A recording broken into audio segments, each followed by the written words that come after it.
Hello everyone. Just another update really. I've got quite a lot here I think, so get straight into it. Hope everybody's well. So firstly, I had an email a couple of about a week ago from a chap, and he'd watched this video. So I'm going to try and play the relevant clip because of the video controls I'm using. It's just getting a little bit fiddly to sort this out. So just give me a second. So I'll just let you have a listen to this brief clip from dark journalist Daniel List's one of his videos from about a week ago.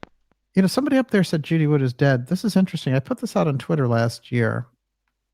Where's the confirmation for Judy Wood's death or proof of life? I don't know what's going on in relation to Judy Wood. So really, I was a bit disappointed in this. I'll read out the email that I received. So following this live stream from Daniel List, I got this email from somebody. I've just put the initials here. Hi Andrew, I've been a keen follower of your great work for a number of years now, and from my formative working years to my now well-established time as an OAP, I also watch, and usually with great interest, the Dark Journalist who, in his latest episode, has spoken of the unconfirmed sad death of Dr. Judy Wood. He points out that this hopefully is speculation and asks if anyone has any information about this. As you are a friend and a close cohort of Dr. Judy, can I ask respectfully if you are able to discredit these disturbing rumours? Yours respectfully, BJ. I think his first name was Brian. So if you're watching this, Brian, thank you for sending me the message. So really, my reaction to this was, well, Daniel List is meant to be a dark journalist, yet Daniel List didn't write to me and ask me this same question that BJ has. So why not? Why did he repeat these rumours and not resolve them, which would have been quite easy to do when this chap wrote to me to resolve them. Dr. Judy Wood is still alive. She's still living in South Carolina. She's keeping chickens and she keeps her garden. And that's the answer that is anyone would get because it's true. So why didn't Daniel List reach out to me? So I decided that I would write to Daniel List, or rather write to his admin at darkjournalist.com, which was the address he gave out in this video if you listen. So I said, hi there, I am an occasional listener and in the past have found your discussions and documentaries very interesting, which is true. Some of Daniel List's documentaries are very good. I found the John Warner material particularly interesting. You can review that if you want. I forget the name of the video. It's a couple of years old now, I think. But he did this video with John Warner when this Chris Mellon came out and said, oh, all these shenanigans about disclosure. And John Warner wasn't very happy about this apparently because they're part of the same family, John Warner and Chris Mellon.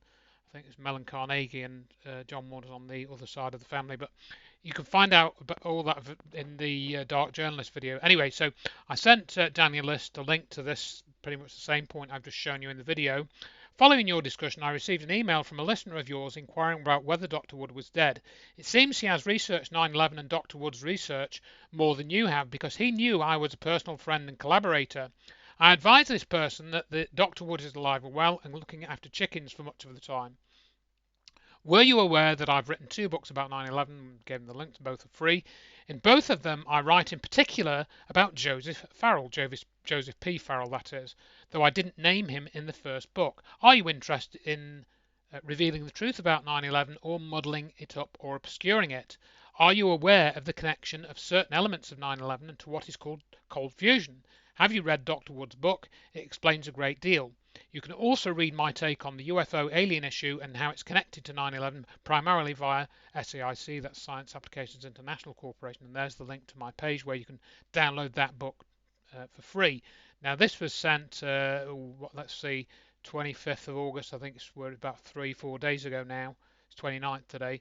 I haven't received a response. 4 days is not very long. Whether I'll get a response, I don't know. I'm not counting on it because I think if you go in back to this video and look in the chat, you will see, I'm just going to try and find this, I can, that in the chat, you will see Joseph Farrell is there because Joseph Farrell is a kind of collaborator with Daniel List. And as I said in 9/11 Holding the Truth, Farrell, for a period of time, was helping to edit the script, the manuscript for Where Did the Towers Go? And I give a little bit more detail about that in my 9/11 Holding the Truth, the second book. So Farrell knows all about that book. He knows all about Dr. Wood's role in the research and everything. He knows all about Stephen E. Jones' connection to cold fusion, a subject which Farrell has spoken about multiple times. So I'll leave you to go down that particular, revisit that particular rabbit hole if you wish, while I move on to the next topic. The next link there is the chapter of my book about And we just spent Farrell's discussions there, so you can look at that if you want before we move on to the next topic. Now, a chap called Dominic has sent me a few videos this week. He's out in Spain. I haven't actually watched this, but it looked quite interesting. It's Climate the Movie, which I think is a basically lifting the lid, it says here, on the climate alarm and the dark forces behind the climate consensus. So this is going to take you, through some of the arguments regarding, it's nothing to do with CO2. It's all about business interests. But of course, I'm very much doubting. I shouldn't really speak out of turn because I haven't watched it. But I'm pretty sure they're not going to show you anything to do with 9/11 and what happened with Hurricane Erin and all the other topics which strongly suggest or prove that the weather has been controlled and influenced for quite a long time now, certainly since 9/11 itself and probably before. And, again, around the same time, I received this from a lady who lives in the Isle of Wight. And this is quite alarming as well, because it shows you what the climate alarm and propaganda can be used to make happen. It's a Solent CO2 pipeline project, pipeline corridor consultation. Now, this lady that sent me this lives on the Isle of Wight, which is just off the south coast of England. And what they're planning to do is build this giant pipeline under the Isle of Wight to carry CO2 in and sort of put it in the sea or something. It's one of these CO2 sink schemes. And you can see here these various proposed routes, and I mean, it's just, if it wasn't tragic, it would be funny. The fact that they're building something on this scale, on a sort of geographic scale to move around CO2, which has nothing to do with the warming of the Earth, if it is indeed warming naturally, or whether it's been done by geoengineering technology. But this shows you the sort of length, and this is probably one of many projects that are going on around the world. Some of these have probably already been built for all I know. It's just absolute madness. And I would like to send my climate change book to the people that have come up with this documentation. I mean, this report itself will have cost, £500,000, £1 million to produce. You can see by the detail and the surveys that they will have done for this. Absolutely crazy. And these people have absolutely no clue what they are talking about and what's behind all this utter nonsense which they've used as a justification for this ridiculous project, which is going to cost billions of pounds if they go ahead with it. So, I just hope there is something that can stop them. I mean, I should send them my book. I will. I've seen the email address here now, and I'm going to send them a link to my book. But it's just, these people are just they're just in scientism. This is not science. They don't know what they're just responding to propaganda that's been going on for 30, 40 years now. So there you are. I can't really say much more than I've already said. But if you want to write to them, you'll find the link to this document. I'll include that in the links for this video, so you can read it and write to these people if you want and tell them what ignoramuses they are in a nice way, which is what I'm going to try and do. Okay, so moving on then, another thing that Dominic sent me, and I'd seen this come up. I'll get to the video in a minute. I'd seen this video come up in my YouTube playlist, but I kind of just passed over it because I've kind of got a bit bored of the disclosure stuff and all this talk of UAPs and changing the UFO term into UAP. It's all a bit much of a muchness to me now, 20 years after I first started getting involved with the issue. But this caught my attention because we're going to listen to a bit from a chap who's a member of this group, SALT, which is a global investment platform connecting institutional asset owners with innovative asset managers and technology and entrepreneurs. So it's not a government body. It's not openly connected to the World Economic Forum or anything like that. It's a group of business and tech entrepreneurs. You can look at some of the things that they show on their website. Um, here I think who we are, where we go. Let's just go. Can we go to the home page again? You can see some of the stories that come up. They're all tech related, global events, investor education, Nasdaq, all of this. It's all business stuff, and tech. But anyway, the guy that was speaking, I'll play this clip if it'll come up, and then you can. I'll just because they're talking about disclosure. I'll just let them. TV is a thing of the past, and if you get to some state where society is stable, maybe we don't need ballistic missile early warning systems. So the other guy is probably not going to transmit, but what the other guy may do is come here if that's possible to do, and there's physics models that suggest that may be possible. And Carl, I mean, what you're saying is extremely consequential, and you've referenced other people that have said the same thing that also have similar credibility. There's similar reasons for why we should believe many of these folks, yet the government itself has not formally disclosed. They've been very reluctant to do that. Why? Why do you think that is? So there's 6 basic reasons, and this, again, you could draw this out from first principles. There's a national security reason. There's the lack of a plan. There's the potential for societal disruption. There's the possibility that there's some non-public agreement. There's the potential for misdeeds and the desire to cover up misdeeds. And there's just the basic organizational intransigence and lack of priority that might be associated with the topic. So all these things are factors. The issue is that really the national security issue subsumes all the others. And so there's an opportunity maybe to contract the national security issue similarly to what was done with nuclear weapons and nuclear energy, such that nuclear energy is not necessarily classified and is available to the public.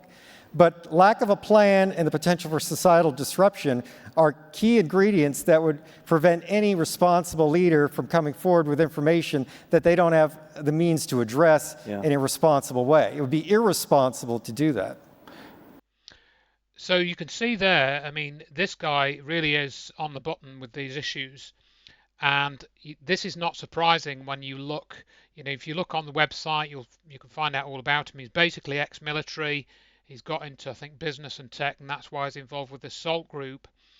He was involved with this unidentified anomalous phenomena task force thing, which is, I think, has got something to do with this Lou Elizondo related group, or whether Louis Elizondo actually worked with that group is perhaps open to question. But this guy is a top guy. You can tell by the way he speaks, highly intelligent, highly articulate. You can look at his LinkedIn profile. These links are all loaded, and now they're all reloading, of course, when I set them up all to load. You can look, one of the things that came out from a Ross Coulthart, because Ross Coulthart did a little video about this. And Chris Mellon. And this has all got messed up again. So I'm going to have to reload all of these now. He did a video about this other SALT video that I've just showed you, Ross Coulthart, and he pointed out in this video that if you look at Carl Nell's LinkedIn profile, which I've got here, you can see that he worked for the Defense Intelligence Agency, and he didn't point this out in the SALT talk. Now that might just be because of time. This video with Alex Crocus is only like 20 minutes long or something. But you must watch this video. It's highly important. I mean, if you look at the points that he made there, he talked about there being misdeeds and the cover-up of misdeeds. That I don't think well, I suppose Greer said that a few years back now, but we're getting a bit beyond Greer. This has nothing to do with Stephen Greer. And he talked about non-public agreements as well. Now, does he mean with non-human intelligence? They talk about non-human intelligence. There's zero doubt. That's what he says in this. There is zero doubt that non-human intelligence is engaging with mankind, and it's been here for a long time. He also talks about ancient civilizations as well and how they disappeared. But towards the end of this video, Alex Crocus asks Nell about reverse engineering technology and what military advantage that could come from that. And Nell just doesn't answer that question. He just talks about another issue. So that's quite interesting. So that video, again, highly recommended. You might need to watch it twice or 3 times. There's a lot in it. Look at the transcript. Load this up. It was from May the 22nd, so it's a few months old now. And as I say, it probably did come up on my playlist, and I didn't. I just thought, oh, it's just some other person mouthing off, stuff that I already know. And it kind of is, but the venue is important. And this was actually filmed in New York City as well. So that's very interesting, just in terms of 9/11 and stuff, that it was filmed in that city, or recorded in that city. So do give this a watch, study it. Very much worthwhile studying this. And Ross Coulthart's done, again, a fairly good but somewhat verbose breakdown of this. So do have a look at that. And all these links will, of course, be in the description. So the next thing that came up, and Dominic in Spain sent me this video, and he had a little bit of a wake up with this, I think. It's an interview between Ross Coulthart again on News Nation. He's got some quite good videos on there, although I'll get to why he's kind of a bit mainstream as well. He interviews Uri Geller, and Dominic's reaction was, oh, Uri Geller's a fraud, and why would you want to interview something like this? And I have to say, I don't think Uri Geller is a fraud. I would say that what happened with Geller was, he's like a lot of these people, he does know a lot of stuff, and I think what he did was, back then, he deliberately did fake some things to keep the muddle up going. Psychic phenomena are real. Telekinesis is real. It's been demonstrated under laboratory conditions. The CIA know all of this. And of course, what's not really coming out is how these sorts of abilities are linked to energy, and how you can achieve the same effects with, say, psychokinesis and technology. Even John Hutchison's technology was called a poltergeist machine by one author. So you can see the crossover there. But what Geller mentions in this video, and I think, again, it's one of the keys to why there's secrecy around this, is, they did this remote viewing program. That's one thing, to be able to discover, secrets that are locked in safes and stuff. That's one thing.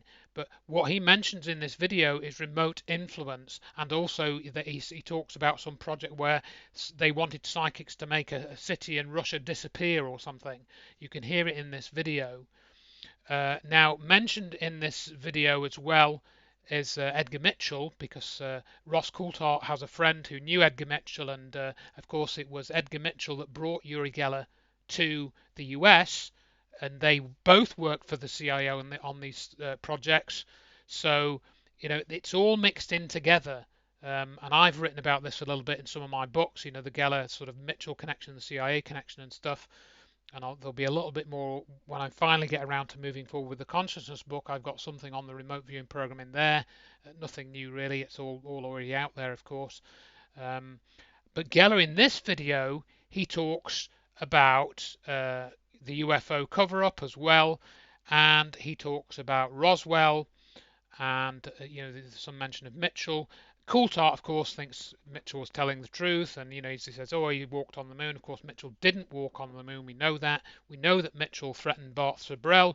His son threatened to shoot Bart Sabrell. We know that Mitchell threatened Bruce De Palma. That's all in my book, and all the links are all there. So Mitchell was under the influence heavily of the CIA or some other group, preventing him from telling the whole truth and nothing but the truth. And Geller, of course, goes along with those lies as well, as does Ross Coulthart. So that's the problem. But what I wanted to mention here is that towards the end of this video, I think if I try and get the transcript up here, you'll see that Geller mentions the Roswell case, as I say, and don't like some of these expanding links sometimes. If I do shows transcript, he mentions that he saw alien bodies, but he wouldn't tell Coulthart where. But he says in passing, don't know if this is going to find it in the transcript. Yeah, he mentions in passing the Goddard Space Flight Center, and he mentions that Geller went with von Braun to see these bodies, and he kind of then later mentions the Goddard Space Flight Center, and he doesn't say that's where he saw the bodies, and he asks, Coulthart asks him this directly, and he says, oh, I can't talk about it. and then Geller implies that he met this Israeli minister who's head of the Israeli Space Command or something.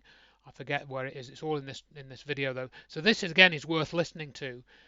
Geller essentially confirms some of the things that I've written about in my books and other people have, that there's a secret space program and stuff. You can read all that. Definitely worth listening to. And he also mentions, let's see if I try and look this in the transcript here. June. No, it's not there. Maybe it's just not, because he's got a bit of an accent. So yeah. So he mentions June Crane, and this June Crane is also mentioned in my acknowledged book. This was a case investigated by the retired police detective. I can't remember his name. June Crane handled a piece of the Roswell metal, and Geller says that he handled that same piece of metal at a separate time.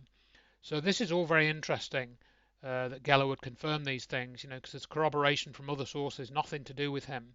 So again, it's a worthwhile video to listen to, and Coulthard does a pretty good interview. It's a very interesting interview. Also watch The Secret Life of Uri Geller, which is available on video.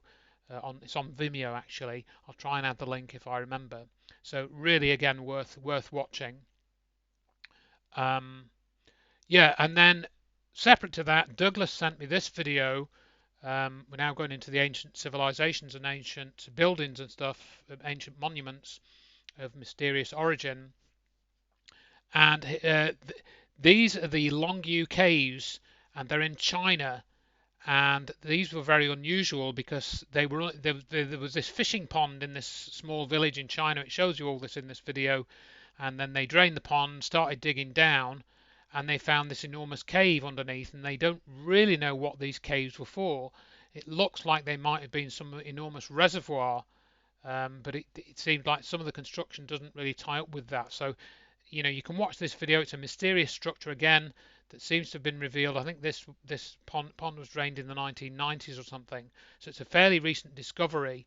So it's just an interesting video. Now Douglas sent it to me because he thinks that he goes along with the Theosophical Society and suggests that the Earth only became solid, at a certain time, and way back when it was more sort of, not as solid as it is now, and therefore they were able to, cut through rocks more easily because the rock wasn't as solid. But I pointed out to him that there's other evidence which suggests that they had rock softening technology. That's in the video by Versa Doco. So you can make that argument that it's not that the Earth was less solid back then, it was that they had technology to soften the rock. So again, it's another sort of ancient monument, interesting story. I'd never heard of it before, so I'm putting it here. So, and there's another link to the Mystery of the Longyu Caves, complex of 24 artificial caves constructed into the sandstone geology of Fenghuang Hill in Zhejiang province of China, discovered in 1992, as I say, and there's drained several ponds, revealing 5 large man-made caverns and 19 smaller caves. So they're definitely man-made, and they're quite deep, 18 to 34 meters. These caves are to the ceiling and stuff. So pretty big, pretty substantial structures. So again, have a look at the details if you wish and see what you make of it. So that then brings us on to ancient monuments again. And another video is sent to me called The Builders of Ancient Mysteries.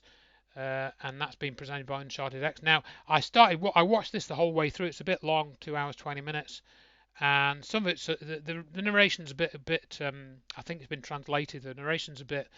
The script seems to be a bit, not very smooth in some areas. There's a few mistakes in the English and stuff, which spoilt it a little bit for me. But it is a very good film. It's very well made, beautiful music, great drone footage and stuff. But it was the English version was released in 2022. This was recently posted, and I must admit, I'd seen a version of this before, same film, but on another YouTube channel. But it looks like I didn't watch it all the way through. But it is very good. The ending is very good. Again, worth watching, and it compares some of the sites, and all the things with the different the brickwork, the stones merged together at Cusco, compares that with Athens in Greece, and Tiwanaku in Mexico and Easter Island. It's all in there. It's very, very good. So do give that a watch. and you can share that with others who are interested in the same sort of thing. So again, on this theme, I came across this. I think this just came up on my playlist, and this is Jimmy Corsetti's channel called Bright Insight. And he's done some good videos over the years. He's now, I think, getting more and more into the kind of darker side of things. And this Gobekli Tepi issue is really quite revealing video rather, and he looks at how the site is now, and he reveals that they aren't going to do any more excavation there, despite the fact they've only excavated about 5%. The other thing he found out was these trees have been planted. This orchard was planted in about 2000, 2004 or something. They've just planted this orchard on top of the archaeological ruins. And he thinks, well, why would you do that? Why would you want to cover up the archaeological site with trees? It doesn't make any sense until you realize, as he shows in this video, that what you're going to see is that this site is now controlled by a Turkish company, and the head of that company, or people on the board, I think it's this guy, is a member of the World Economic Forum, and he goes into quite some detail about this. I'll let you watch the video, definitely worth watching. And then I saw this other video come up.